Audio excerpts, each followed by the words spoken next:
अगर आप class 12th के छात्र हैं तो यह वीडियो आपके लिए आवश्यक है, क्योंकि इस वीडियो में हम केमिस्ट्री के 10 ऐसे ऑब्जेक्टिव क्वेश्चन को बताएंगे जो परीक्षा के लिए हर तरह से वीवीआई क्वेश्चन है। तो आप इस 10 क्वेश्चन को हर हाल में तैयारी कर लीजिएगा, क्योंकि परीक्षा बहुत नज़दीक है। देखिए, सबसे पहला क्वेश्चन है, एल्केन एल्केनल का सामान्य सूत्र होता है। तो देखिए, यहाँ पर एल्केनल का सामान्य सूत्र आपसे पूछा जा रहा है, तो आप इस 4 ऑप्शनों को देखकर इसमें समझ सकते हैं कि एल्केनल का जो सामान्य सूत्र होगा, इसका राइट आंसर हो जाएगा ऑप्शन ए।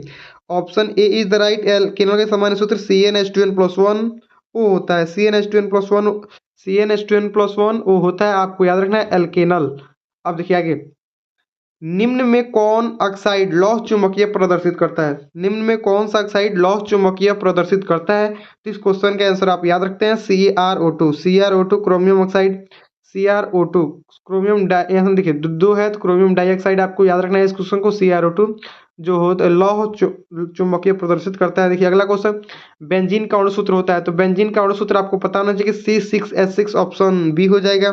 C6H6 होता है बेंजीन का जो अणु सूत्र होता है, C6H6 होता है। देखिए अगला क्वेश्चन, निम्न में विलयन के लिए कौन अणुसंख्य गुण है? निम्न में विलयन के लिए अणुसंख्य गुणधर्म आपको याद रखना चाहिए। इसका राइट आंसर होगा प्रासरण।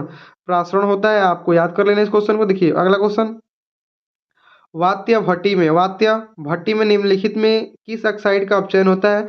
तो वात्य भट्टी में निम्नलिखित में आपको पता होना चाहिए कि इसका राइट आंसर हो जाएगा ऑप्शन ए हो जाएगा, आयरन का ऑक्साइड। आयरन यानी लोहा। इसमें लोहा क्या होता है? अपचयन होता है। आयरन का मतलब लोहे के ऑक्साइड का। अगला क्वेश्चन, अल्कोहल में सक्रिय क्रियाशील मूलक। तो देखिए, अल्कोहल आपसे पूछा जाता है। अल्कोहल का जो सामान्य सूत्र होता है CnH2n+1 OH होता है, और इसे क्रियाशील मूलक की बात करें तो सिंगल बॉन्ड OH, याद रखना है सिंगल बॉन्ड OH होता है। देखिए 39 नंबर क्वेश्चन है, निम्न में कौन मिथाक्सी मीथेन का सूत्र है? देखिए मिथाक्सी मीथेन आपसे पूछा जाता है। देखिए यह जो हो जाएगा आपका, इसमें ऑक्सी यानी इसमें आपका ईथर समूह है। देखिए मिथॉक्सी मीथेन, तो इसका राइट आंसर इसका राइट ऑप्शन हो जाएगा आपका ऑप्शन ए CH3OCH3। देखिए दोनों और मेथेन है, एक जब ओ रहेगा तो मेथॉक्सी मेथेन इसका राइट आंसर हो जाएगा। ये देखिए आपका कीटोन वाला हो जाएगा CO, ये आपका नहीं होगा। ये आपका तो हो जाएगा थॉक्सी मेथेन या मेथॉक्सी एथेन हो जाएगा, और ये हो जाएगा मेथॉक्सी एथेन। देखिए दोनों ऑप्शन सेम नहीं, देखिए CO है और इसमें C है, तो ये नहीं होगा। इसका राइट आंसर होगा ऑप्शन ए हो जाएगा CH3OCH।